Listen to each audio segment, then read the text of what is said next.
그 울음소리가 들렸을 때 나는 이미 인생을 포기한 사람이었습니다. 한겨울 새벽 철거를 앞둔 고가도로 아래 쓰레기 더미 사이에서 갓난아기가 비닐에 쌓인 채 울고 있었습니다. 그날 밤 피 한 방울 섞이지 않은 인연이 내 인생과 이 아이의 운명을 완전히 바꿔놓을 줄은 그땐 상상도 하지 못했습니다. 사연 시작 전 구독, 좋아요 버튼 눌러주세요. 오늘의 사연 지금 바로 시작합니다. 안녕하세요. 저는 올해 56살이 된 김성우라고 합니다. 지금으로부터 8년 전 일이었습니다. 그때 제 나이 48, 사람들은 흔히 인생의 전성기라 부르는 그런 나이였지요. 저는 대기업 계열사에서 핵심 엔지니어로 일했습니다. 연봉은 1억이 넘었고 아파트 한 채는 완전히 제 명의였으며 두 아이는 좋은 대학에 다니고 있었습니다. 제 손을 거치지 않으면 공장 라인이 멈출 정도로 회사에서 꼭 필요한 사람이었지요. 그런데 그 모든 것이 단 한 번의 배신으로 무너졌습니다.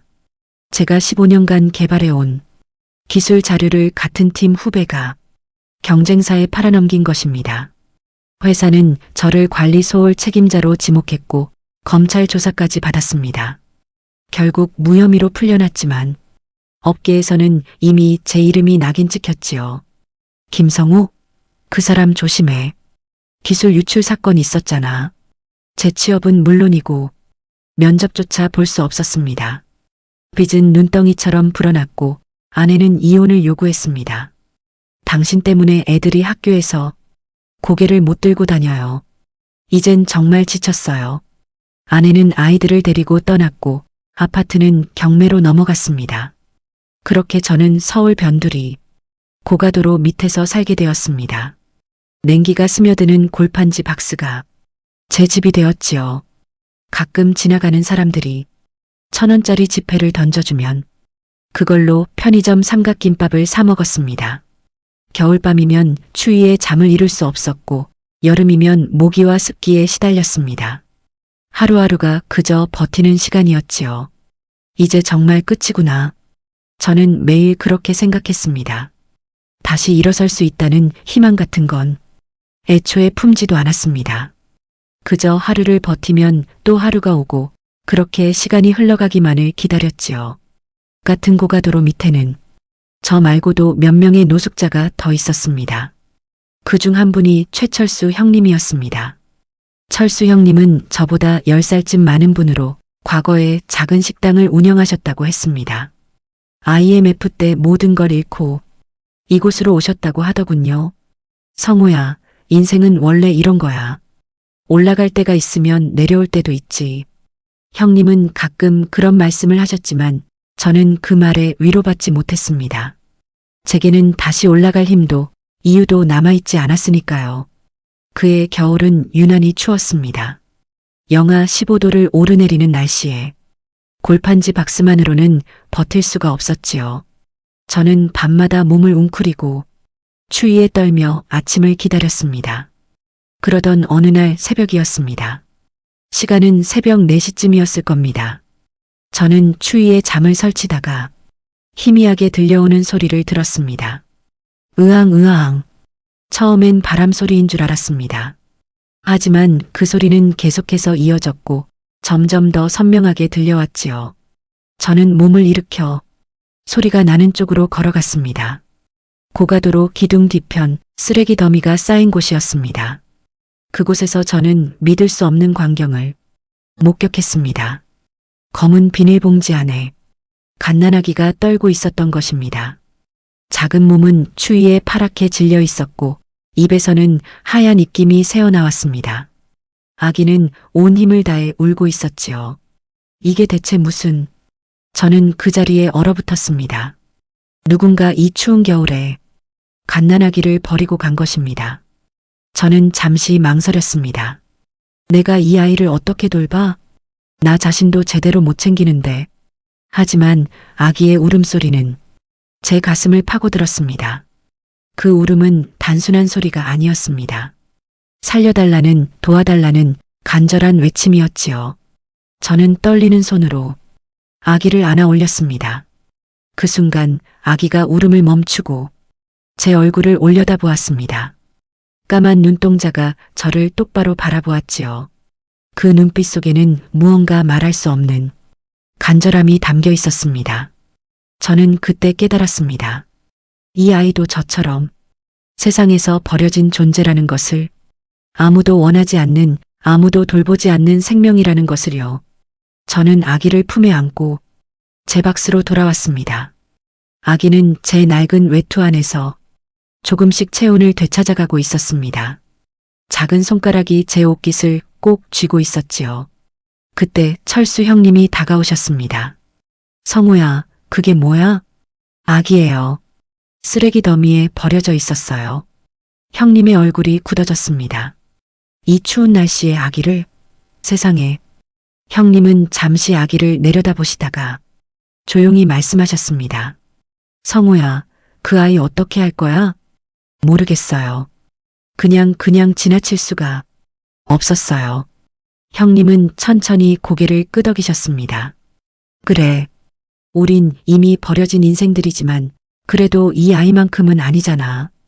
그날 밤 저는 아기를 안은 채 한숨도 자지 못했습니다. 아기가 추워할까봐 제 외투를 벗어 덮어주고 배고파할까봐 편의점에서 우유를 사다 먹였습니다. 제 손에 남은 돈은 고작 2,000원 뿐이었지만 그 순간만큼은 그게 중요하지 않았습니다. 아기는 제 품에서 잠들어 있었고 저는 그 작은 숨소리를 들으며 이상한 감정에 사로잡혔습니다. 이 아이를 지켜야 한다. 그게 무슨 의미인지 어떻게 해야 하는지도 모르면서 저는 그렇게 다짐하고 있었습니다. 동이 트기 시작했습니다. 아기는 여전히 제 품에서 자고 있었고 저는 문득 이런 생각이 들었습니다. 어쩌면 이 아이가 내가 다시 살아야 할 이유가 될지도 모른다. 다음 날 아침이 밝았습니다. 저는 아기를 안고 근처 보건소로 향했습니다. 아기의 건강 상태를 확인해야 했고 앞으로 어떻게 해야 할지 조언을 구해야 했습니다. 보건소 간호사는 아기를 살펴보더니 걱정스러운 표정으로 말했습니다. 체온이 많이 떨어져 있었네요. 조금만 늦었어도 위험할 뻔했어요. 그럼 지금은 괜찮은 건가요? 다행히 큰 문제는 없어 보입니다. 그런데 이 아기는 어떻게 된 건가요? 저는 솔직하게 말씀드렸습니다. 쓰레기 더미에서 발견했다는 것, 제가 노숙자라는 것, 하지만 이 아이를 그냥 둘 수 없었다는 것을. 간호사는 난처한 표정을 지었습니다. 일단 경찰서에 신고를 하셔야 해요. 유기된 아기니까 절차가 필요합니다. 경찰서요? 네, 그래야 아이의 신원도 확인하고 앞으로의 조치도 취할 수 있어요. 저는 아기를 안고 경찰서로 갔습니다. 경찰관은 제 말을 듣더니 서류를 작성하기 시작했습니다.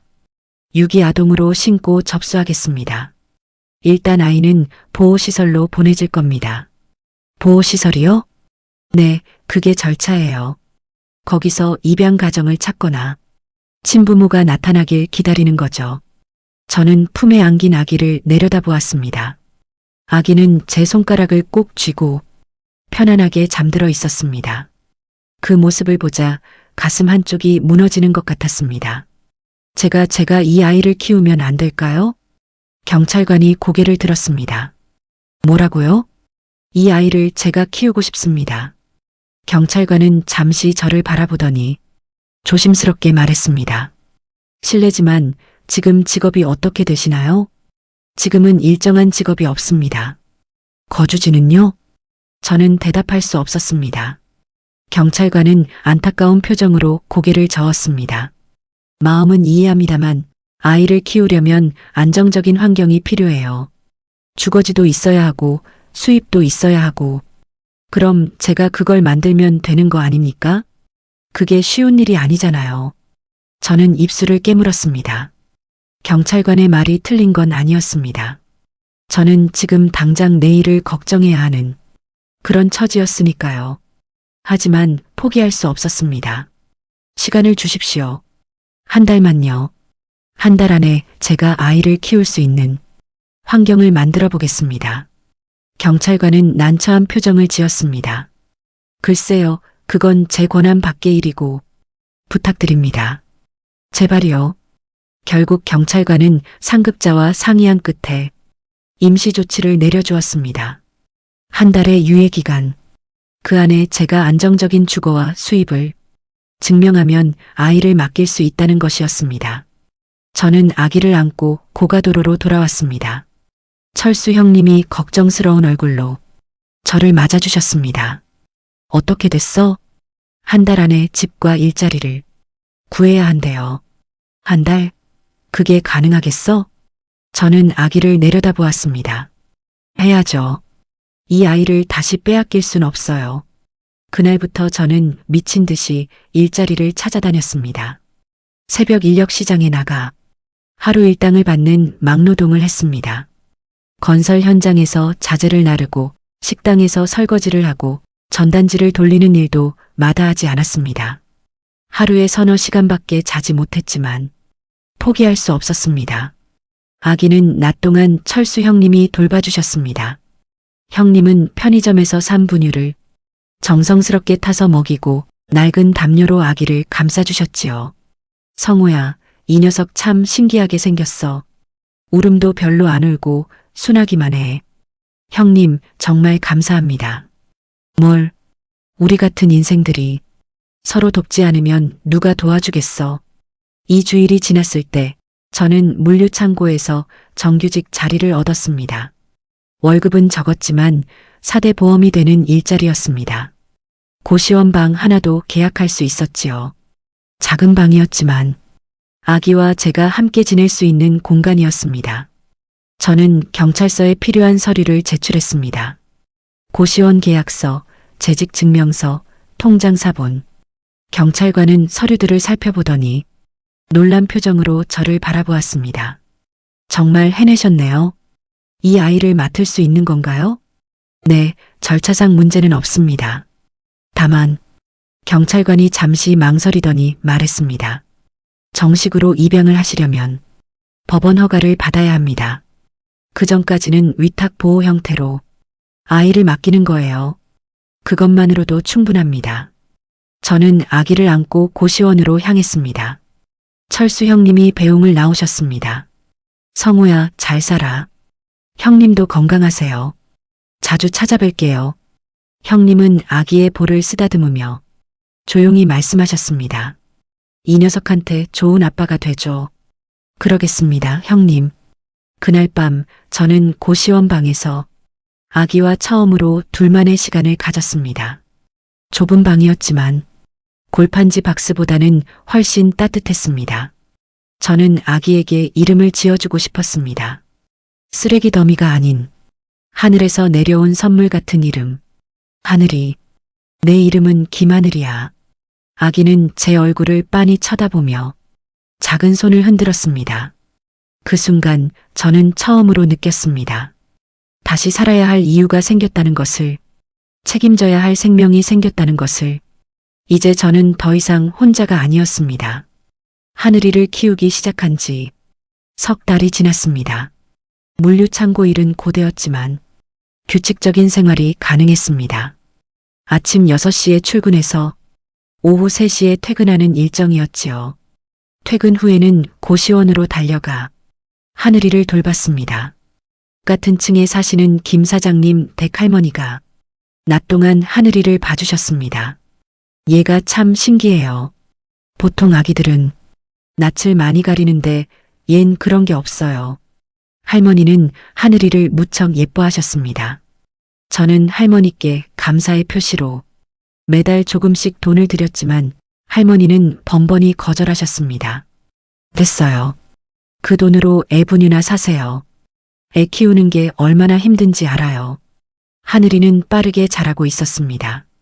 석 달 만에 목을 가누기 시작했고 6달에는 뒤집기를 했습니다. 돌이 되었을 때는 벌써 혼자서 걸음마를 시작했지요. 다른 아이들보다 발달이 빨랐습니다. 우리 하늘이 천재 아니야? 저는 하늘이를 보며 자주 그런 말을 했습니다. 하지만 정말로 놀라운 일은 그 이후부터 시작되었습니다. 하늘이가 두 돌이 되었을 때 이상한 일이 일어났습니다. 제가 물류창고에서 가져온 작업 일지를 식탁에 놓고 잠시 자리를 비웠는데 돌아와 보니 하늘이가 그 서류를 빤히 들여다보고 있었습니다. 하늘아, 그거 만지면 안 돼. 저는 서류를 치우려다가 멈칫했습니다. 서류에 하늘이의 손때가 묻어 있었는데 그 위치가 정확히 숫자가 틀린 부분이었던 것입니다. 저는 그게 우연이라고 생각했습니다. 하지만 비슷한 일이 계속해서 일어났습니다. 제가 고장난 시계를 분해해서 탁자 위에 놓아두었을 때 하늘이는 그 부품들을 가지고 놀다가 정확히 고장난 태엽 부분만 골라내었습니다. 이게 어떻게 가능하지? 저는 점점 하늘이의 특별함을 인정할 수밖에 없었습니다. 하늘이가 새 돌이 되었을 때 더 놀라운 일이 벌어졌습니다. 어느 날 저는 하늘이를 데리고 동네 슈퍼마켓에 갔습니다. 계산을 마치고 나오는데 하늘이가 제 손을 잡아 끌었습니다. 아빠, 저기. 하늘이는 말이 또래보다 빨랐습니다. 하늘이가 가리킨 곳은 슈퍼 입구의 냉장고였습니다. 왜 그래, 하늘아? 저거 이상해. 뭐가? 하늘이는 냉장고를 가리키며 말했습니다. 소리가 이상해. 곧 멈출 것 같아. 저는 귀를 기울여 보았지만 특별한 소리는 들리지 않았습니다. 하지만 다음 날 그 슈퍼의 냉장고가 고장났다는 소식을 들었습니다. 점주 아주머니는 고개를 저으며 말했습니다. 어제까지만 해도 멀쩡했는데 갑자기 고장이 나버렸어요. 저는 하늘이를 바라보았습니다. 하늘이는 아무렇지 않은 표정으로 제 손을 잡고 있었습니다. 이 아이는 정말 특별하다. 저는 그때 확신했습니다. 하늘이에게는 보통 아이들과 다른 무언가가 있다는 것을. 하지만 그것이 기쁨만은 아니었습니다. 왠지 모를 불안감이 엄습했습니다. 이렇게 특별한 아이를 내가 제대로 키울 수 있을까? 그런 생각이 들 때마다 저는 스스로를 다잡았습니다. 아니야. 이 아이는 내 아들이야. 특별하든 평범하든 내가 지켜야 해. 하늘이가 4살이 되던 해 저는 물류창고에서 승진을 했습니다. 팀장으로 올라가면서 월급도 조금 올랐지요. 저는 고시원을 나와 작은 투룸 빌라로 이사했습니다. 하늘이에게 방 하나를 내어주고 저는 거실에서 잤습니다.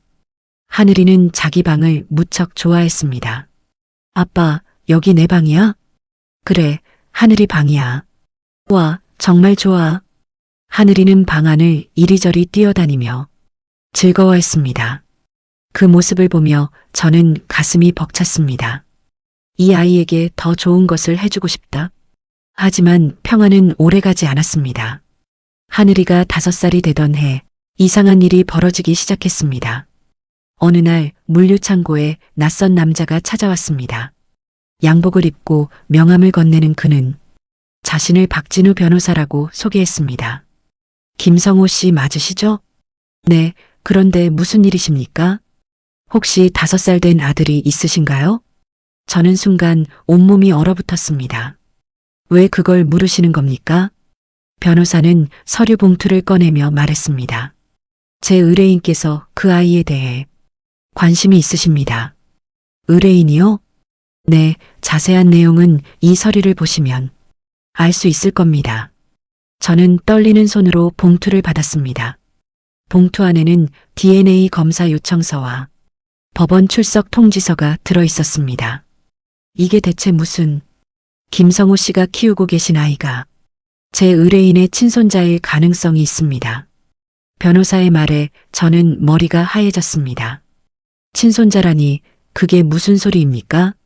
5년 전 제 의뢰인의 조카가 교통사고로 사망했습니다.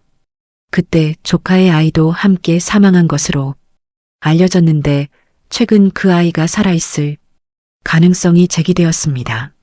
그게 우리 하늘이랑 무슨 상관입니까? 변호사는 차분하게 말을 이었습니다. 발견된 시기와 장소, 그리고 아이의 나이가 모두 일치합니다. DNA 검사를 통해 확인하고자 합니다. 저는 고개를 저었습니다. 안 됩니다. 하늘이는 제 아들입니다. 법적으로는 아직 정식 입양이 완료되지 않으신 것으로 알고 있습니다. 그래도 안 됩니다. 변호사는 명함을 하나 더 꺼내 제 앞에 놓았습니다. 김성호 씨, 제 의뢰인은 대한그룹의 박재민 회장이십니다. 아이의 친할아버지가 맞다면 아이에게 훨씬 좋은 환경을 제공할 수 있습니다. 그 순간 저는 모든 것을 이해했습니다. 재벌 회장이 하늘이를 찾고 있다는 것, 그들이 하늘이를 데려가려 한다는 것, 그리고 제가 하늘이를 지키기 위해서는 엄청난 싸움을 해야 한다는 것을. 변호사가 돌아간 후 저는 한동안 그 자리에 서 있었습니다. 손에 쥔 서류가 무겁게 느껴졌습니다. 퇴근 후 집으로 돌아왔을 때 하늘이는 거실에서 블록 놀이를 하고 있었습니다. 복잡한 구조물을 만들고 있었지요. 아빠 봐. 다리 만들었어. 하늘이가 자랑스럽게 보여주는 블록 다리는 실제 다리의 구조를 놀랍도록 정확하게 재현하고 있었습니다. 우와, 우리 하늘이 정말 잘 만들었네. 저는 하늘이를 꼭 안아주었습니다. 하늘이의 따뜻한 체온이 느껴졌습니다. 이 아이를 절대 빼앗기지 않을 거야. 저는 마음속으로 다짐했습니다. 다음 날 저는 법률구조공단을 찾아갔습니다. 무료 법률 상담을 받을 수 있는 곳이었지요. 상담을 맡은 변호사는 제 이야기를 듣고 난 후 난처한 표정을 지었습니다. 솔직히 말씀드리면 상황이 좋지 않습니다. 어떤 점이 문제인가요? 첫째, 정식 입양 절차가 아직 완료되지 않았습니다. 둘째, 상대방이 친족 관계를 증명하면 법적으로 우선권을 가질 수 있습니다. 그럼 제가 5년간 키운 건 아무 의미도 없단 말입니까? 변호사는 조심스럽게 말했습니다. 의미가 없는 건 아닙니다. 법원은 아이의 복리를 최우선으로 고려합니다. 하지만 상대방이 대한그룹이라면 재벌이라서 유리하다는 건가요? 경제적 능력도 판단 기준 중 하나입니다. 안정적인 환경을 제공할 수 있는지를요. 저는 주먹을 불끈 쥐었습니다. 돈이 전부는 아니지 않습니까? 저는 이 아이를 진심으로 사랑합니다. 그 마음은 충분히 이해합니다. 하지만 법정에서는 객관적인 증거가 필요합니다. 결국 저는 별다른 해답을 얻지 못한 채 공단을 나왔습니다. 며칠 후 DNA 검사 통지서가 날아왔습니다. 법원 명령이었습니다. 거부할 수 없었지요. 저는 하늘이를 데리고 병원에 갔습니다. 검사실 앞에서 낯선 노인을 만났습니다. 고급 양복을 입은 70대 남자, 그가 박재민 회장이었습니다. 회장은 하늘이를 보자 눈빛이 흔들렸습니다. 저 아이가 손대지 마십시오.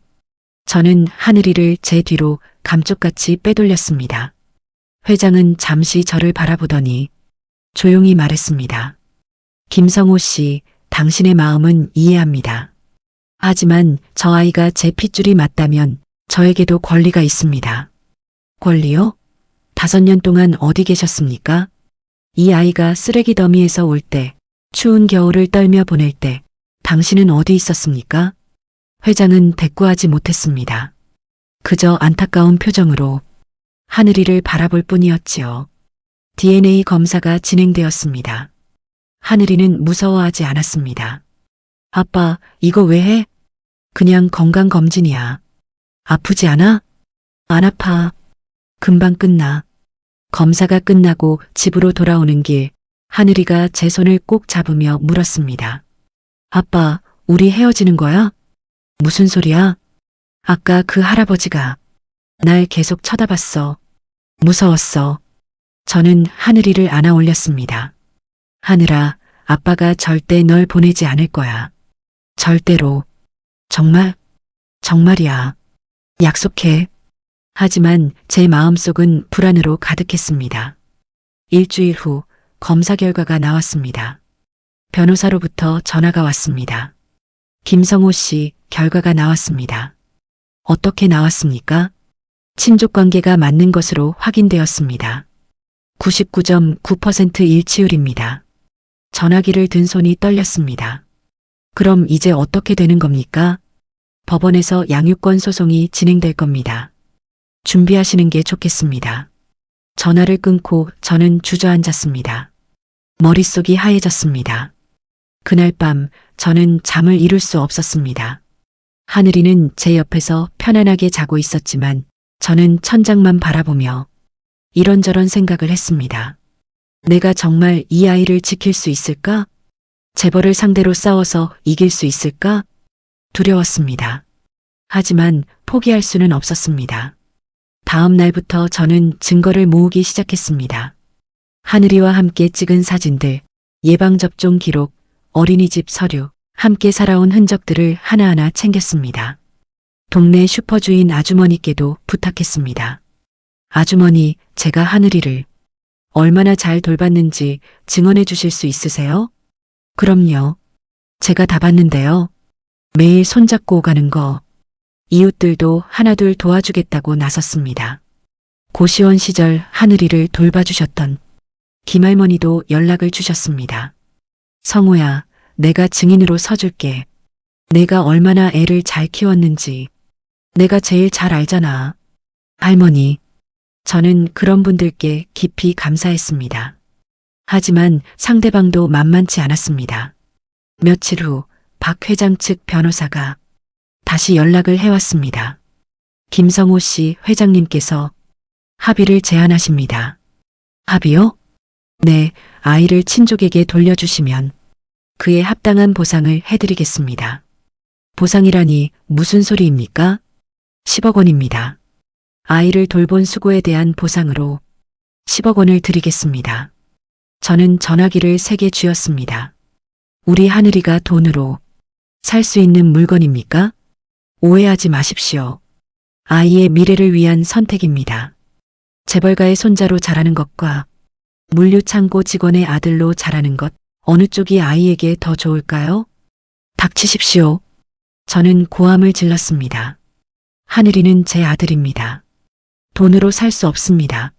전화를 끊어버렸습니다. 하지만 마음 한편으로는 불안감이 밀려왔습니다. 정말 내가 하늘이에게 최선인 걸까? 그런 생각이 들 때마다 저는 스스로를 채찍질했습니다. 아니야. 사랑이 먼저야. 돈보다 중요한 건 사랑이야. 재판 날짜가 잡혔습니다. 1달 후였습니다. 그 1달 동안 저는 최선을 다해 준비했습니다. 하지만 밤마다 악몽을 꾸었습니다. 법정에서 하늘이를 빼앗기는 꿈, 하늘이가 울며 저를 부르는 꿈, 그런 꿈을 꿀 때마다 식은땀을 흘리며 깨어났습니다. 재판을 한 주 앞둔 어느 날 저는 하늘이와 함께 근처 공원을 산책하고 있었습니다. 하늘이는 그네를 타며 즐거워했습니다. 아빠, 더 밀어줘. 그래, 조심해. 저는 하늘이를 밀어주며 아이의 웃음소리를 들었습니다. 이 순간이 영원했으면 좋겠다.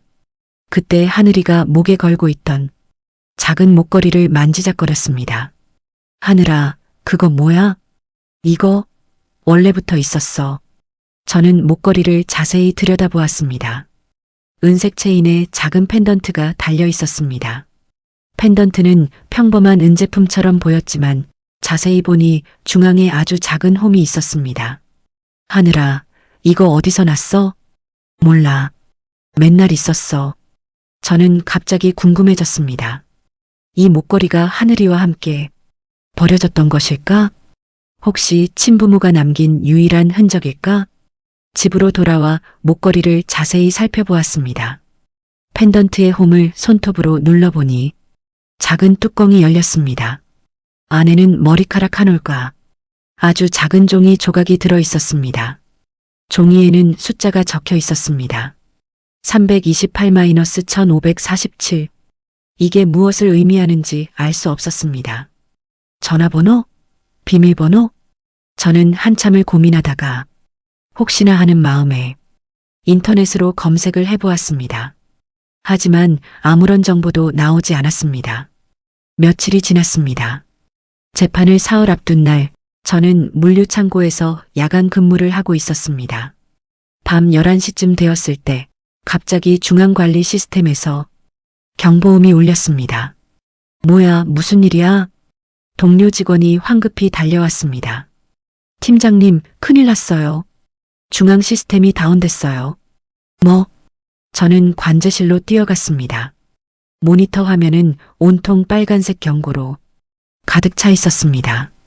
시스템이 완전히 마비된 것입니다. 얼른 본사에 연락해. 이미 했는데 긴급 출동팀이 새벽에나 올 수 있대요. 새벽까지 기다릴 수 없어.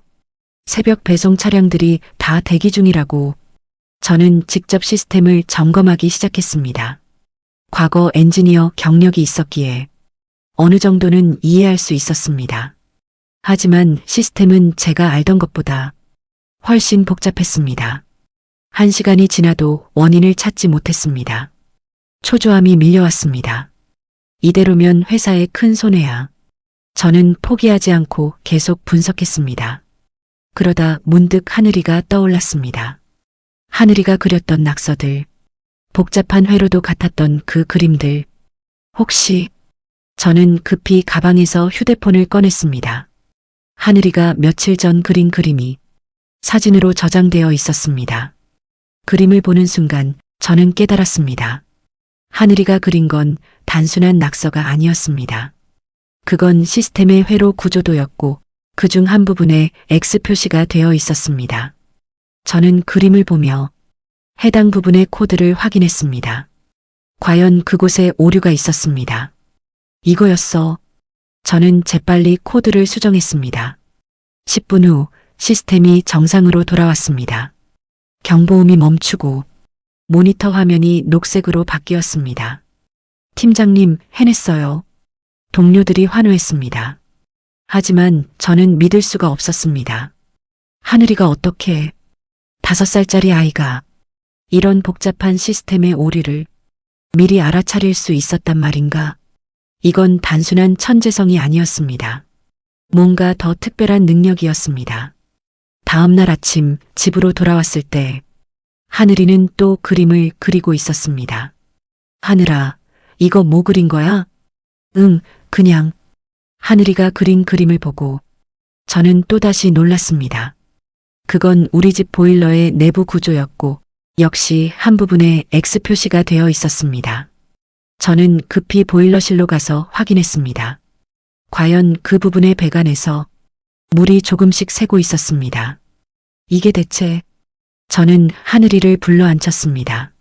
하늘아, 내가 그린 그림들, 이게 다 뭔지 아니? 응, 고장난 거. 어떻게 알아? 하늘이는 고개를 갸우뚱거리며 대답했습니다. 그냥 보이는데? 소리가 이상하거나 빛이 이상해. 소리? 빛? 응, 다른 사람들은 안 보여? 저는 할 말을 잃었습니다. 하늘이에게는 보통 사람들이 볼 수 없는 무언가를 보는 능력이 있었습니다. 기계의 고장을 미리 감지하는 능력. 그건 엄청난 재능이었습니다. 하지만 동시에 저는 두려웠습니다. 이런 능력을 재벌가에서 알게 되면 그들은 하늘이를 더욱 탐낼 것입니다. 천재 손자를 후계자로 키우기 위해 무슨 짓이든 할 것입니다. 저는 하늘이를 꼭 안았습니다. 하늘아, 이 이야기는 다른 사람한테 하면 안 돼. 알았지? 왜? 그냥 우리만의 비밀이야. 응, 알았어. 하늘이는 고개를 끄덕였습니다. 그날 밤 저는 다시 목걸이를 꺼내 살펴보았습니다. 종이에 적힌 숫자 328-1547. 문득 떠오르는 생각이 있었습니다. 혹시 이게 날짜와 시간이 아닐까? 3월 28일 오후 3시 47분. 하늘이를 발견한 날은 2월 20일이었습니다. 그렇다면 이 날짜는 하늘이가 버려지기 전에 어떤 날일까? 저는 인터넷으로 그날의 기록을 검색해 보았습니다. 그리고 놀라운 사실을 발견했습니다. 5년 전 3월 28일 박재민 회장의 조카 부부가 교통사고로 사망한 날이었습니다. 사고 시각은 오후 3시 47분. 이게 그날이었구나. 하늘이의 부모가 죽은 그 순간, 그 시간이 목걸이에 새겨져 있었던 것입니다. 하지만 왜, 누가 이걸 남긴 것일까? 저는 더 깊이 조사하기 시작했습니다. 재판 전날 밤이었습니다. 저는 잠을 이룰 수 없어 인터넷으로 5년 전 사고 기사를 계속해서 찾아보고 있었습니다. 박재민 회장의 조카 박민준과 그의 아내 최유진. 두 사람은 교통사고로 사망했고 함께 타고 있던 생후 6개월 아기도 사망한 것으로 처리되었습니다. 하지만 아기의 시신은 발견되지 않았다고 기록되어 있었습니다. 시신이 발견되지 않았다. 저는 뭔가 이상함을 느꼈습니다. 교통사고였다면 아기의 흔적이라도 남았어야 하는데 아무것도 없었다는 게 이상했습니다. 저는 당시 사고를 다룬 지역 신문 기사까지 찾아보았습니다. 그러다 한 줄을 발견했습니다. 사고 직후 현장을 목격한 주민은 검은색 승용차가 급히 떠나는 것을 목격했다고 증언했다. 검은색 승용차? 사고 차량 말고 다른 차가 있었다는 건가? 저는 계속 파고들었습니다. 그리고 마침내 결정적인 단서를 찾았습니다. 사고 당일 박민주는 회사 동료에게 문자 메시지를 보냈다는 기록이 있었습니다. 형, 내일 만나서 얘기하자. 큰일이야. 증거 확보했어. 하지만 그 다음날 오기 전에 사고가 일어난 것입니다. 무슨 증거를 확보했다는 걸까? 저는 더 조사하고 싶었지만 시간이 없었습니다. 다음날 아침 재판이 있었으니까요. 잠을 설친 채 아침을 맞았습니다. 하늘이를 깨워 옷을 입혔습니다. 하늘아, 오늘 아빠랑 중요한 곳에 가야 해. 어디? 법원이라는 곳이야. 거기서 뭐해? 저는 하늘이의 머리를 쓰다듬으며 최대한 밝게 말했습니다. 아빠가 하늘이를 얼마나 사랑하는지 다른 사람들한테 말하는 거야. 아빠는 나 사랑해? 당연하지. 세상에서 제일 사랑해. 하늘이는 환하게 웃었습니다. 법원에 도착했을 때 이미 많은 사람들이 와 있었습니다. 박재민 회장과 그의 변호사들, 그리고 저를 도와주기로 한 이웃들, 김할머니와 슈퍼 아주머니, 물류창고 동료들까지 와주셨습니다. 성우야, 힘내. 김할머니가 제 손을 잡아주셨습니다. 감사합니다, 할머니. 재판이 시작되었습니다. 판사가 입장하고 양측의 주장을 듣기 시작했습니다. 박 회장 측 변호사가 먼저 입을 열었습니다. 재판장님, 이 아이는 박재민 회장의 친손자가 확실합니다. DNA 검사 결과가 이를 증명합니다. 증거 자료를 제출하십시오. 변호사는 서류를 제출했습니다. 판사는 서류를 검토하며 고개를 끄덕였습니다. 친족 관계가 인정되는군요. 그렇다면 피고 측의 입장은? 저를 돕는 법률구조공단 변호사가 일어나 말했습니다. 재판장님, 혈연관계는 인정하지만 양육관계를 고려해야 합니다. 김성호 씨는 5년간 이 아이를 친자식처럼 키워왔습니다. 그 부분에 대한 증거가 있습니까? 네, 증인들을 신청했습니다. 김할머니가 증인석에 섰습니다. 저는 고시원 시절부터 이 아이를 지켜봤습니다. 김성호 씨는 정말 좋은 아버지였어요. 아이를 위해 밤낮으로 일했고 단 한 번도 소홀히 대한 적이 없습니다. 할머니의 증언이 이어졌습니다. 슈퍼 아주머니도 물류창고 동료들도 한 명씩 증인석에 서서 제가 하늘이를 얼마나 잘 돌봤는지 증언해 주었습니다. 하지만 박 회장 측 변호사는 여유로운 표정이었습니다. 재판장님, 감정적인 호소는 이해하지만 아이의 미래를 생각해야 합니다. 김성호 씨의 연봉은 3천만 원, 박재민 회장의 재산은 3조 원입니다. 어느 쪽이 아이에게 더 나은 환경을 제공할 수 있을까요? 그 말에 방청석이 웅성거렸습니다. 저는 주먹을 꽉 쥐었습니다. 판사가 말했습니다. 경제적 능력도 중요한 판단 기준입니다. 피고 측에서 더 할 말이 있습니까? 저는 벌떡 일어났습니다. 재판장님, 제가 말씀드려도 되겠습니까? 피고 본인이시군요. 말씀하십시오. 저는 떨리는 목소리로 말하기 시작했습니다. 저는 가진 게 없습니다. 돈도 없고 좋은 집도 없습니다. 하지만 저는 하늘이를 사랑합니다. 5년 전 그 추운 겨울밤 제가 하늘이를 발견했을 때 저도 이미 포기한 인생이었습니다. 제 목소리가 떨렸습니다. 하지만 이 아이가 제게 다시 살아갈 이유를 줬습니다. 저는 이 아이를 위해 다시 일어섰습니다. 돈으로 살 수 없는 게 사랑입니다. 제발 제발 하늘이를 빼앗지 마십시오. 방청석이 조용해졌습니다. 어떤 분들은 눈물을 닦고 계셨습니다. 판사도 표정이 굳어 있었습니다. 피고의 심정은 충분히 이해합니다. 하지만 법은 감정만으로 판단할 수 없습니다. 그때였습니다. 방청석 뒤쪽에서 한 남자가 일어났습니다. 잠깐만요. 모두의 시선이 그쪽으로 향했습니다. 40대 중반으로 보이는 남자였습니다. 당신은 누구십니까? 판사가 물었습니다. 저는 이정훈이라고 합니다. 5년 전 박민준 씨와 함께 일했던 회사 동료입니다. 박 회장의 얼굴이 굳어졌습니다. 재판장님, 제가 중요한 증언을 하고 싶습니다. 이 사건의 진실에 관한 것입니다. 증언석으로 나오십시오. 이정훈이라는 남자가 증언석에 섰습니다. 5년 전 박민준은 회사에서 중요한 비리를 발견했습니다. 그건 박재민 회장의 비자금 조성과 관련된 것이었습니다. 방청석이 술렁거렸습니다. 박 회장의 얼굴이 창백해졌습니다. 민준은 그 증거를 모아 검찰에 제보하려고 했습니다. 하지만 사고가 일어났죠. 저는 그게 단순한 사고가 아니라고 의심했습니다. 증거가 있습니까? 판사가 물었습니다. 이정훈은 봉투를 꺼내 제출했습니다. 이건 민준이 제게 맡긴 USB입니다. 혹시 내게 무슨 일이 생기면 이걸 공개해 달라고 했습니다. 하지만 저는 두려워서 그러지 못했습니다. 오늘 이 재판을 보고 더 이상 침묵할 수 없다고 생각했습니다. 판사가 USB를 확인했습니다. 화면에 문서들이 나타났습니다. 비자금 조성 내역, 뇌물수수 증거, 그리고 결정적으로 아이를 제거하라는 내용의 문자 메시지 기록까지. 방청석이 술렁거렸습니다. 박 회장이 벌떡 일어났습니다. 그건 조작입니다. 조작이라고요?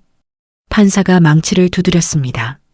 정숙, 박재민 씨, 이 증거에 대해 해명하시겠습니까? 박 회장은 대답하지 못했습니다. 그의 얼굴은 흑빛이 되어 있었습니다. 저는 믿을 수가 없었습니다. 그럼 하늘이는 일부러 버려진 거였어? 판사가 말했습니다. 이 사건은 단순한 양육권 분쟁이 아니라 범죄 사건과 연관되어 있습니다. 경찰 조사가 필요합니다. 법정안이 혼란스러워졌습니다. 경찰들이 들어와 박 회장을 연행하기 시작했습니다. 저는 하늘이를 꼭 안았습니다.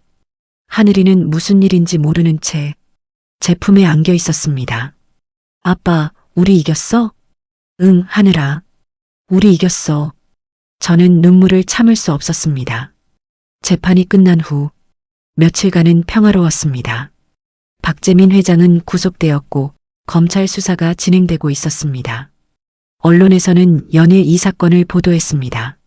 재벌 회장, 조카 살해 교사 혐의, 버려진 아기, 노숙자가 구해, 피보다 진한 사랑. 저희 이야기는 전국적으로 알려졌습니다. 많은 분들이 응원해 주셨고 후원금도 들어오기 시작했습니다. 저는 그 돈을 모두 거절했습니다. 저희는 괜찮습니다. 정말 도움이 필요한 분들께 써주세요. 하지만 평화는 오래가지 않았습니다. 한 달 후 뜻밖의 방문객이 찾아왔습니다. 박재민 회장의 동생 박재현이라는 사람이었습니다. 김성호 씨, 처음 뵙겠습니다. 60대 중반으로 보이는 남자는 정중하게 인사했습니다. 무슨 일이십니까? 형님의 잘못을 사과드리러 왔습니다. 박재현은 깊이 고개를 숙였습니다. 형님이 저지른 일은 용서받을 수 없습니다. 하지만 하늘이는 제 조카 손자입니다. 가족으로 받아들이고 싶습니다. 저는 경계심을 늦추지 않았습니다. 무슨 의도이신지 모르겠지만 저희는 괜찮습니다. 오해하지 마십시오. 아이를 빼앗으려는 게 아닙니다. 다만 할아버지로서의 도리를 하고 싶을 뿐입니다. 박재현은 명함을 건넸습니다. 아이의 교육비, 생활비, 필요한 것이 있으면 언제든 연락하십시오. 강요하는 것이 아닙니다. 그저 가족으로서의 책임을 다하고 싶을 뿐입니다. 그는 정중하게 인사하고 떠났습니다. 저는 명함을 보며 고민에 빠졌습니다. 정말 순수한 의도일까? 며칠 후 박재현에게서 전화가 왔습니다. 김성호 씨, 하늘이가 다니는 어린이집에 후원금을 보냈습니다. 하늘이만을 위한 게 아니라 모든 아이들을 위한 것입니다. 그러실 필요 없습니다. 아닙니다. 이건 속죄의 의미입니다. 우리 집안이 저지른 잘못을 조금이나마 갚고 싶습니다. 박재현의 태도는 진심으로 보였습니다.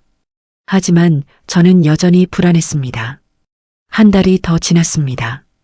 박재현은 계속해서 연락을 했지만 강요하지 않았습니다. 그저 멀리서 지켜보며 필요한 것이 있는지 물어볼 뿐이었습니다. 어느 날 하늘이가 열이 나서 병원에 갔을 때였습니다. 검사 결과 특별한 문제는 없었지만 의사가 조심스럽게 말했습니다. 하늘이가 특이한 뇌파 패턴을 보입니다. 혹시 정밀 검사를 받아보시겠어요? 정밀 검사요? 네, 아이가 보통과 다른 인지 능력을 가지고 있을 수 있습니다. 뇌 발달 상태를 확인하는 게 좋겠습니다. 저는 검사를 받기로 했습니다. 일주일 후 결과가 나왔습니다. 의사는 놀란 표정으로 말했습니다. 하늘이의 뇌는 어떻게 설명해야 할까요? 일반 아이들보다 특정 영역이 월등하게 발달되어 있습니다. 그게 무슨 의미입니까? 시각 정보 처리와 패턴 인식 능력이 성인 천재 수준입니다. 이건 정말 드문 경우입니다. 저는 하늘이가 보여준 능력들을 떠올렸습니다. 고장난 기계를 미리 아는 능력, 복잡한 구조를 단번에 이해하는 능력, 특별한 교육이 필요합니다. 일반 교육으로는 아이의 능력을 제대로 개발할 수 없어요. 의사의 말에 저는 고민에 빠졌습니다. 특별한 교육이라면 돈이 많이 들 것입니다. 제 수입으로는 감당하기 어려울 것입니다. 집으로 돌아오는 길에 박재현에게서 전화가 왔습니다. 김성호 씨, 하늘이 검사 받았다면서요? 어떻게 하셨습니까? 병원에서 연락이 왔습니다. 제가 하늘이의 보호자로 등록되어 있어서요. 검사 결과를 들었습니다. 저는 화가 났습니다. 제 허락도 없이 어떻게... 죄송합니다. 하지만 들어주십시오. 하늘이에게는 특별한 교육이 필요합니다. 제가 도와드리고 싶습니다. 필요 없습니다. 김성호 씨, 자존심 때문에 아이의 미래를 막지 마십시오. 저는 아이를 빼앗으려는 게 아닙니다. 그저 교육비만 지원하고 싶을 뿐입니다. 저는 전화를 끊어버렸습니다. 하지만 마음 한편으로는 고민이 되었습니다. 정말 내 자존심 때문에 하늘이의 기회를 막는 건가? 그날 밤 저는 잠을 이룰 수 없었습니다. 하늘이는 제 옆에서 편안하게 자고 있었지만 저는 계속 생각했습니다. 내가 하늘이에게 최선인가? 아니면 더 나은 환경을 제공해야 하나? 다음 날 저는 박재현을 만나기로 했습니다. 카페에서 마주 앉았습니다. 김성호 씨, 제 제안을 들어주십시오. 말씀하십시오. 박재현은 서류를 꺼냈습니다. 하늘이를 위한 교육신탁 기금입니다. 10억 원을 하늘이 명의로 만들겠습니다. 대학까지 모든 교육비를 여기서 쓸 수 있습니다. 10억이요? 네, 그리고 조건은 없습니다. 하늘이는 계속 김성호 씨와 살고 김성호 씨가 모든 것을 결정합니다. 저는 그저 가끔 하늘이를 보고 싶을 뿐입니다. 저는 서류를 보며 망설였습니다. 왜 이러시는 겁니까? 속죄입니다. 형님이 저지른 잘못, 우리 가문이 저지른 잘못을 조금이라도 갚고 싶습니다. 그리고 솔직히 말하면 하늘이는 제 유일한 혈육입니다. 저는 자식이 없습니다. 하늘이를 가족으로 생각하고 싶습니다. 박재현의 눈빛은 진심으로 보였습니다. 저는 고민 끝에 대답했습니다. 조건이 있습니다. 말씀하십시오. 하늘이의 삶에 간섭하지 마십시오. 그리고 하늘이가 원할 때만 만나십시오. 강요는 절대 안 됩니다. 당연합니다. 약속드립니다. 저는 서류에 서명했습니다. 하늘이를 위한 선택이었습니다. 제 자존심보다 하늘이의 미래가 더 중요했으니까요. 교육신탁 기금이 만들어진 후 하늘이의 삶은 조금씩 변화하기 시작했습니다. 저는 하늘이를 특별교육기관에 보냈습니다. 일반 유치원이 아닌 영재 아동을 위한 프로그램이었지요. 하늘이는 그곳에서 행복해 보였습니다. 아빠, 오늘 로봇 만들었어. 정말? 우리 하늘이 대단한데? 하늘이가 만든 로봇은 단순한 장난감이 아니었습니다. 실제로 작동하는 센서와 프로그래밍까지 들어간 것이었습니다. 선생님들도 놀라워했습니다. 하늘이는 정말 특별한 아이예요. 이런 아이는 처음 봅니다. 하지만 평화로운 날들은 그리 오래가지 않았습니다. 박재민 회장의 재판이 시작되었기 때문입니다. 검찰은 살인 교사 혐의로 회장을 기소했습니다. 증거는 명확했습니다. USB에 담긴 문자 메시지, 목격자 진술, 금융 거래 내역. 모든 것이 회장의 범죄를 가리키고 있었습니다. 재판이 열리던 날 저는 증인으로 출석했습니다. 하늘이도 함께 데려가야 했습니다. 판사가 저를 증인석으로 불렀습니다. 증인은 피해자의 양아버지이신가요? 네, 맞습니다. 아이를 발견한 경위를 말씀해 주십시오. 저는 5년 전 그날 밤의 일을 자세히 설명했습니다. 얼마나 추운 밤이었는지, 아기가 얼마나 작고 떨고 있었는지, 비닐봉지에 쌓여 있었던 모습을, 방청석에서 흐느끼는 소리가 들렸습니다. 그리고 아이를 키우면서 어떤 어려움이 있었습니까? 처음엔 모든 게 어려웠습니다. 하지만 이 아이가 제게 살아갈 이유를 줬습니다. 저는 하늘이를 바라보았습니다. 하늘이는 방청석에서 저를 보며 손을 흔들고 있었습니다. 아이를 사랑합니까? 목숨보다 사랑합니다.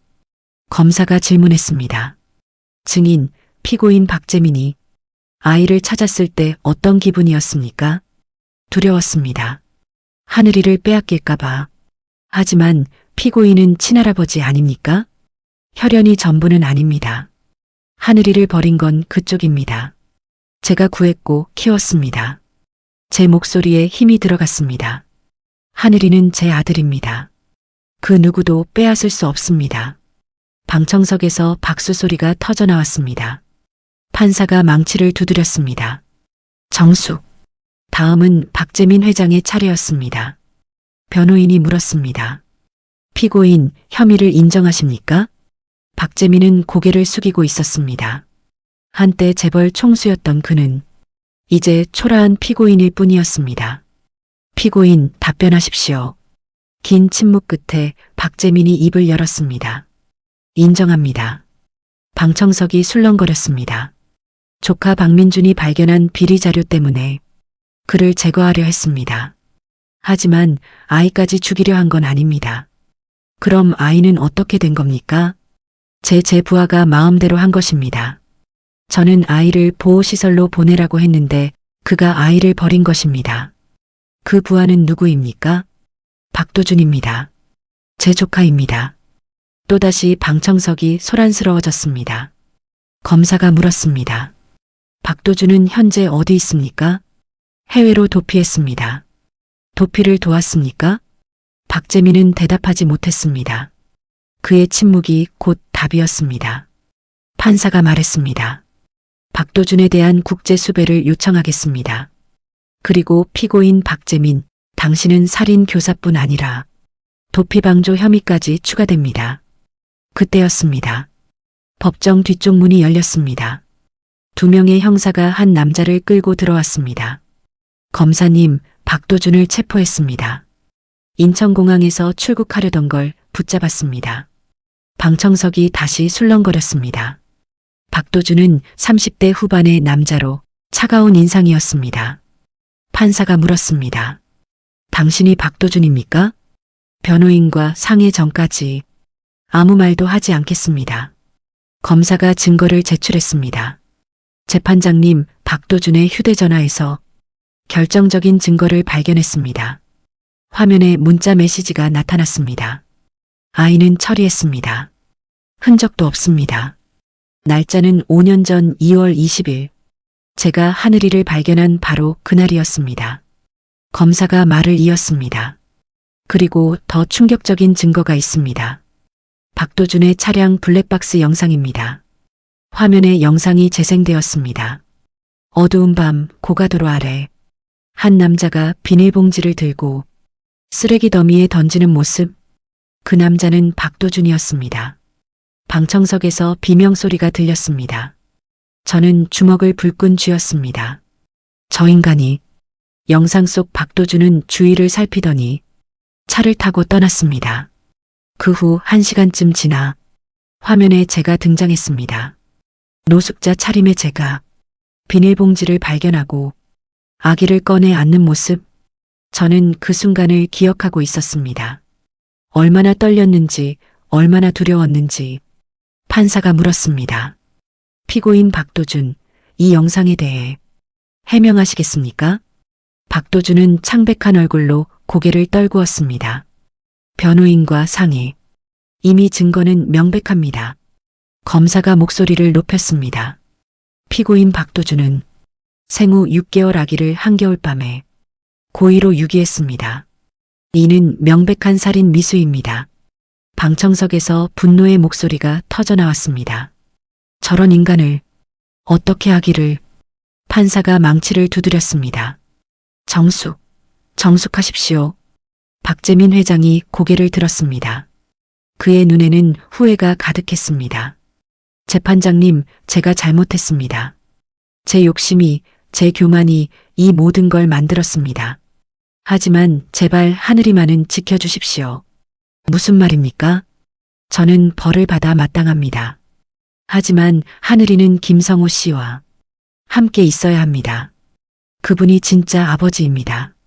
방청석이 조용해졌습니다. 박재민이 계속 말했습니다. 저는 하늘이의 할아버지 자격이 없습니다. 혈연이 있다고 해서 가족이 되는 건 아닙니다. 김성호 씨야말로 진짜 가족입니다.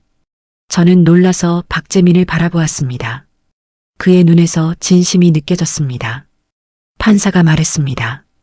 피고인 박재민, 살인 교사 혐의, 증거 은닉, 도피 방조. 피고인 박도준, 영아 유기 및 살인 미수. 양 피고인 모두 유죄로 인정됩니다. 망치 소리가 울렸습니다. 피고인 박재민, 징역 15년. 피고인 박도준, 징역 12년을 선고합니다.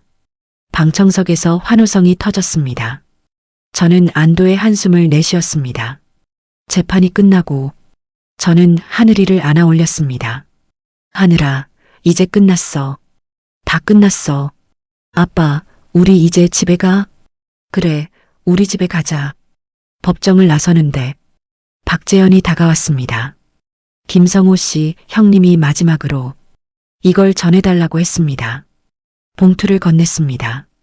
안에는 편지가 들어 있었습니다.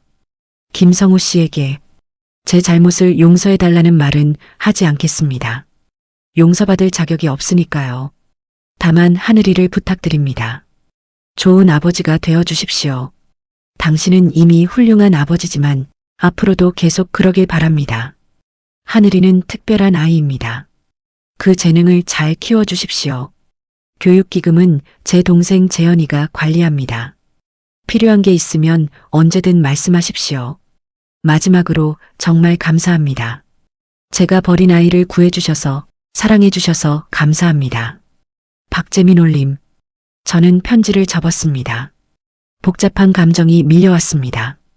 분노도 연민도 안도감도. 하지만 가장 큰 건 감사함이었습니다. 하늘이를 지킬 수 있게 되어서. 밖으로 나오니 석양이 지고 있었습니다. 하늘이가 제 손을 잡았습니다. 아빠 배고파? 그래. 뭐 먹고 싶어? 짜장면. 좋아. 짜장면 먹으러 가자. 저희는 손을 잡고 걸어갔습니다. 아버지와 아들로서 피는 섞이지 않았지만 그 어떤 가족보다 진한 사랑으로. 재판이 끝난 후 언론은 연일 이 사건을 보도했습니다. 재벌 총수, 조카 살해 교사로 징역 15년. 버려진 아기 구한 노숙자, 진짜 아버지로 인정받다. 피보다 진한 사랑, 감동의 실화. 저희 이야기는 책으로도 출간되었고 드라마 제작 제의도 들어왔습니다.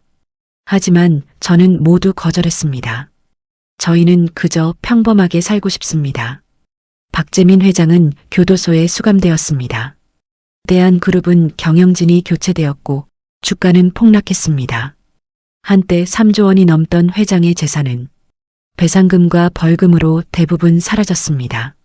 박도준 역시 교도소에 갔습니다. 그는 재판 내내 반성하지 않았고 오히려 변명만 늘어놓았습니다. 저는 명령을 따랐을 뿐입니다. 제가 직접 해친 건 아니지 않습니까? 그의 태도에 사람들은 분노했습니다. 여론은 더 강한 처벌을 요구했고 검찰은 항소를 준비했습니다. 한편 박재현은 대한그룹에 새로운 회장으로 취임했습니다. 그는 회사를 정상화하기 위해 노력했습니다. 비리를 척결하고 투명 경영을 선포했습니다. 그리고 저희에게는 약속대로 간섭하지 않았습니다. 다만 가끔씩 안부를 물어올 뿐이었습니다. 하늘이 잘 지내나요? 네, 잘 지냅니다. 보고 싶지만 참고 있습니다. 하늘이가 원할 때까지 기다리겠습니다. 석 달이 지났을 때 교도소에서 면회 요청이 왔습니다. 박재민 회장이 저를 보고 싶다고 했습니다. 저는 망설였습니다. 하지만 결국 면회를 가기로 했습니다. 교도소 면회실, 유리창 너머로 박재민이 앉아 있었습니다. 한때 재벌 총수였던 그는 이제 죄수복을 입은 노인일 뿐이었습니다. 와주셔서 감사합니다. 무슨 말씀을 하시려고 부르셨습니까? 박재민은 잠시 침묵하다가 입을 열었습니다. 하늘이는 잘 지내나요? 네, 잘 지냅니다. 다행입니다. 정말 다행이에요. 그의 눈에서 눈물이 흘러내렸습니다. 김성호 씨, 제가 얼마나 후회하는지 아십니까? 매일 밤 악몽을 꿉니다. 민준이와 유진이가 나타나 저를 원망하는 꿈을요. 저는 아무 말도 하지 않았습니다. 제가 욕심만 부리지 않았다면, 돈과 권력에 집착하지 않았다면 민준이 부부도 살아있었을 거고 하늘이도 행복한 가정에서 자랐을 겁니다. 하늘이는 지금도 행복합니다. 그건 당신 덕분입니다. 박재민이 고개를 숙였습니다. 제가 버린 아이를 당신이 구했습니다. 저는 할아버지 자격도 없는데 당신은 아버지가 되어주셨습니다. 혈연이 가족을 만드는 건 아닙니다. 그렇습니다. 이제야 깨달았습니다. 가족은 함께 보낸 시간과 나눈 사랑으로 만들어지는 거라는 걸요. 박재민이 떨리는 목소리로 말했습니다. 부탁 하나만 들어주시겠습니까? 무엇입니까? 하늘이에게 제 이야기를 해주십시오. 언젠가 하늘이가 물어보면요. 무슨 이야기를요? 제가 얼마나 잘못했는지, 얼마나 후회하고 있는지, 그리고 하늘이를 얼마나 사랑하는지. 비록 자격은 없지만 사랑은 진심이라고요. 저는 잠시 생각하다가 대답했습니다. 하늘이가 원한다면 말씀드리겠습니다. 감사합니다. 정말 감사합니다. 박재민은 손으로 유리창을 짚었습니다. 김성호 씨, 당신은 정말 훌륭한 사람입니다. 하늘이가 당신을 만난 건 축복입니다. 저야말로 하늘이를 만난 게 축복입니다.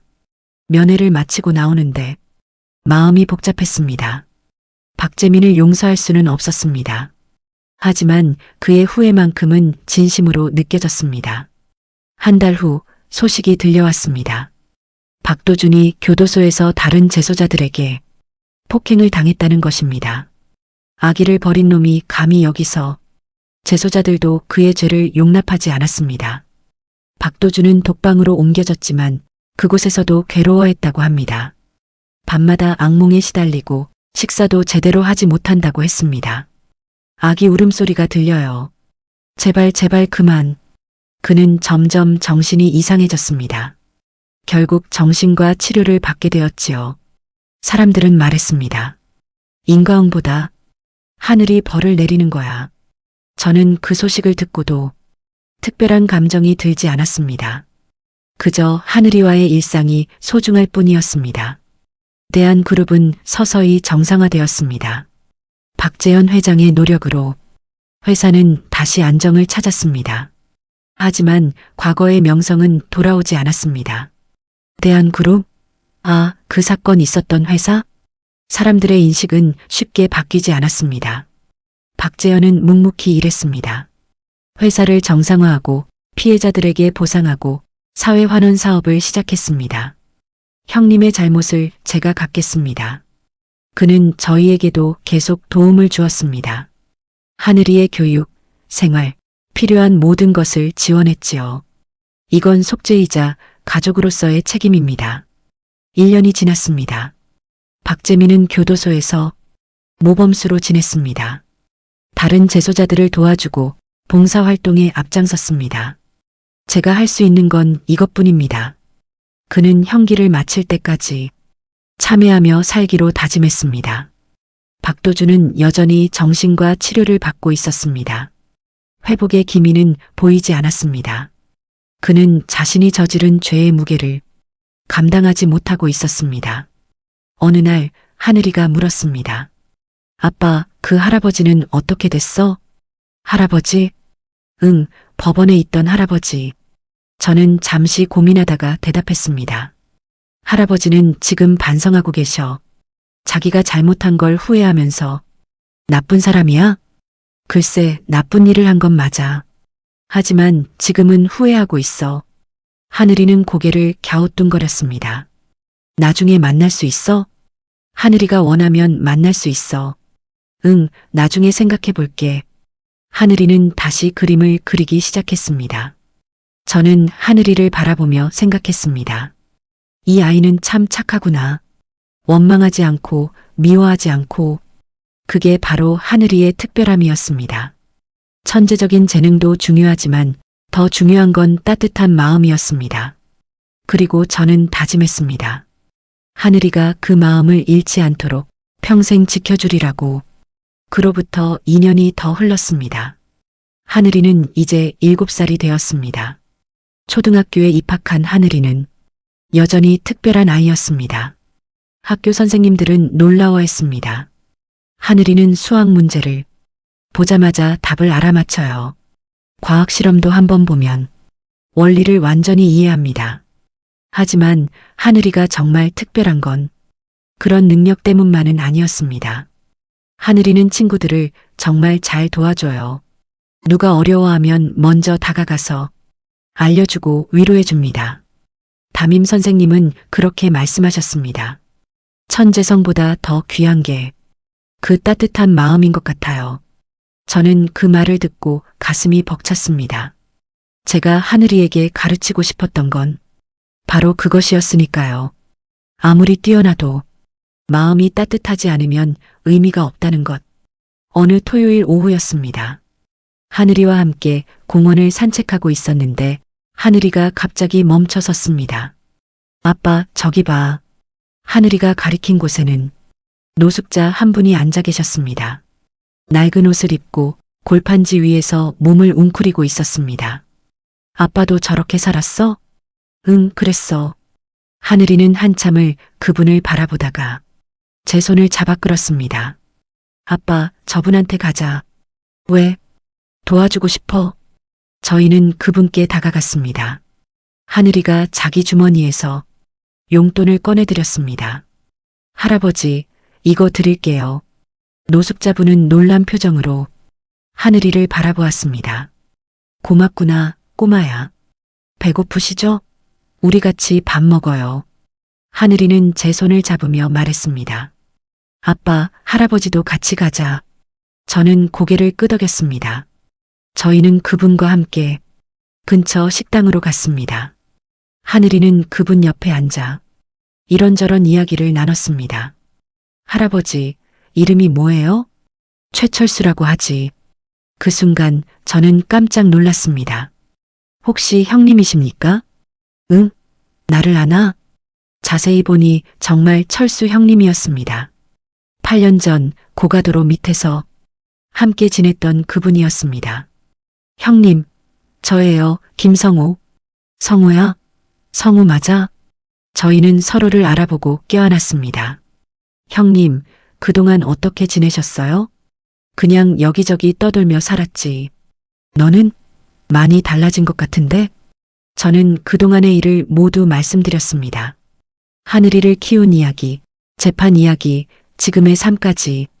철수 형님은 눈물을 흘리며 들으셨습니다. 잘 됐구나. 정말 잘 됐어. 내가 그때 뭐라고 했지? 그 아이가 내게 기회를 줄 거라고. 형님이 주신 돈으로 하늘이 첫 우유를 샀습니다. 그랬구나, 그랬어. 형님은 하늘이를 바라보았습니다. 이 녀석이 그때 그 아기였구나. 이렇게 훌쩍 컸네. 네, 이제 7살입니다. 하늘이가 형님께 말했습니다. 할아버지, 우리 집에 가요. 뭐? 우리 집에 가서 사세요. 아빠 혼자 외로울 것 같아서요. 저는 하늘이를 보며 놀랐습니다. 하늘아, 아빠, 할아버지 혼자 추우시잖아. 우리 집에 방 하나 남는데. 저는 철수 형님을 바라보았습니다. 형님, 저희 집에 오시겠습니까? 아니야, 괜찮아. 너희한테 패 끼칠 순 없지. 패가 아닙니다. 제가 오히려 빚진 사람입니다. 형님이 없었다면 저도 하늘이도 지금 여기 없었을 겁니다. 형님은 한참을 망설이시다가 결국 고개를 끄덕이셨습니다. 그럼 신세 좀 지겠네. 그날부터 철수 형님은 저희 집에서 함께 살게 되었습니다. 작은 방을 들였고 형님은 집안일을 도와주셨습니다. 하늘이는 형님을 무척 좋아했습니다. 철수 할아버지, 이거 봐요. 오, 그림 잘 그렸네. 할아버지도 그려보세요. 형님은 점점 건강을 회복하셨고 얼굴에도 생기가 돌았습니다. 성우야, 정말 고맙다. 너희 덕분에 다시 살 것 같아. 저야말로 감사합니다, 형님. 그해 가을 박재현 회장에게서 연락이 왔습니다. 김성호 씨, 하늘이를 만나고 싶습니다. 억지로가 아니라 하늘이가 원한다면요. 저는 하늘이에게 물었습니다. 하늘아, 박재현 할아버지라고 기억하니? 응, 가끔 선물 보내주시는 분? 맞아.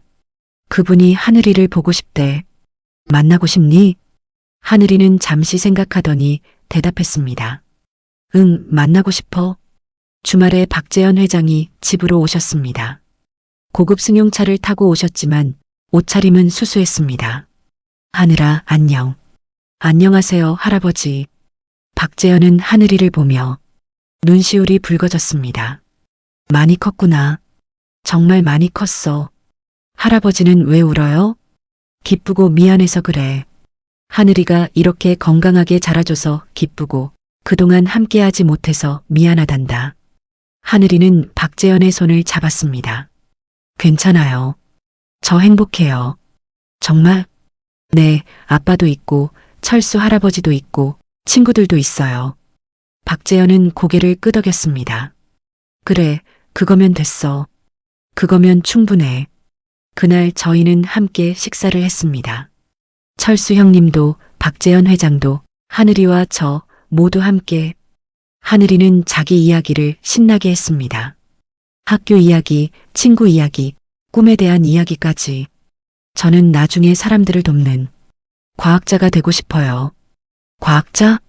네, 아픈 사람을 고치는 기계를 만들고 싶어요. 박재현이 물었습니다. 왜 그런 걸 만들고 싶은데? 아빠가 그랬거든요. 재능은 나누라고 주신 거래요. 하늘이는 저를 보며 웃었습니다. 저는 가슴이 뜨거워졌습니다.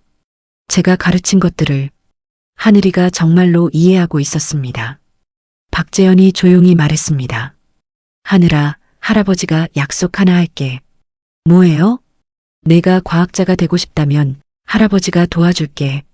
공부하고 싶은 거 있으면 뭐든지. 정말요? 그래, 약속해. 하늘이는 환하게 웃었습니다. 식사가 끝나고 박재현이 돌아가려 할 때 하늘이가 물었습니다. 할아버지, 다음에 또 와요? 그럼 하늘이가 괜찮다면. 네, 좋아요. 자주 와요. 박재현은 눈물을 글썽이며 하늘이를 꼭 안아주었습니다. 고맙다, 하늘아. 정말 고마워. 현관까지 배웅하며 박재현이 제게 말했습니다. 김성호 씨, 정말 감사합니다. 하늘이를 이렇게 훌륭하게 키워주셔서 제가 해야 할 일을 했을 뿐입니다. 아닙니다. 당신은 정말 대단한 분입니다. 저라면 못했을 겁니다. 박재현은 깊이 인사하고 떠났습니다. 그날 밤 하늘이를 재우며 제가 물었습니다. 하늘아, 오늘 박재현 할아버지 만나서 어땠어? 좋았어. 할아버지 착하신 것 같아. 다행이다. 아빠, 나 궁금한 게 있어. 뭐가? 나는 왜 쓰레기통에 있었어? 저는 잠시 말을 잃었습니다. 언젠가는 대답해야 할 질문이었습니다. 하늘아, 그건 괜찮아, 아빠. 나 알아. 뭘 알아? 나한테 나쁜 일이 있었던 거. 그래서 버려진 거. 하늘이는 제 손을 잡았습니다. 근데 아빠가 날 찾아줬잖아. 그게 더 중요한 거 아니야? 저는 하늘이를 꼭 안아주었습니다. 그래, 맞아. 그게 더 중요해. 아빠 사랑해. 나도 사랑해, 하늘아. 하늘이는 제 품에서 잠들었습니다. 저는 하늘이의 얼굴을 바라보며 생각했습니다. 8년 전 그 추운 겨울밤, 제가 하늘이를 구한 게 아니었습니다. 오히려 하늘이가 저를 구해준 것이었습니다. 포기했던 삶에 다시 의미를 주고 사랑할 이유를 만들어준 것이었습니다. 다음 날 아침, 하늘이가 그림을 그리고 있었습니다. 뭘 그려? 가족 그림이야. 그림 속에는 네 사람이 있었습니다. 저, 하늘이, 철수 형님, 그리고 박재현. 하늘아, 이게 가족이야? 응. 나를 사랑하는 사람들은 다 가족이잖아. 저는 하늘이의 말에 깊이 감동받았습니다. 가족은 피로 정해지는 게 아니었습니다. 함께 보낸 시간과 나눈 사랑으로 만들어지는 것이었습니다. 그날 저녁 식탁에 둘러앉아 저희 셋은 밥을 먹었습니다. 철수 형님이 말씀하셨습니다. 성호야, 너 정말 훌륭한 아빠야. 무슨 말씀을요, 형님. 진짜야. 내가 이 아이에게 준 건 돈이나 물질이 아니야. 사랑과 가치관이지. 그게 제일 중요한 거야. 하늘이가 웃으며 말했습니다. 철수 할아버지 말이 맞아요. 아빠는 최고예요. 저는 행복했습니다. 화려하지 않아도 부유하지 않아도 사랑하는 사람들과 함께 있으니 그것만으로 충분했습니다. 그리고 저는 알았습니다. 진짜 가족이란 혈연이 아니라 선택으로 만들어진다는 것을. 매일 책임지기로 선택하고 매일 사랑하기로 선택하는 것. 그것이 진짜 가족이었습니다. 끝까지 시청해 주셔서 감사합니다. 좋아요 버튼으로 마음을 표현해 주세요. 그리고 구독과 알림 설정까지 해주시면 앞으로도 더 감동적이고 재미있는 이야기로 찾아뵙겠습니다.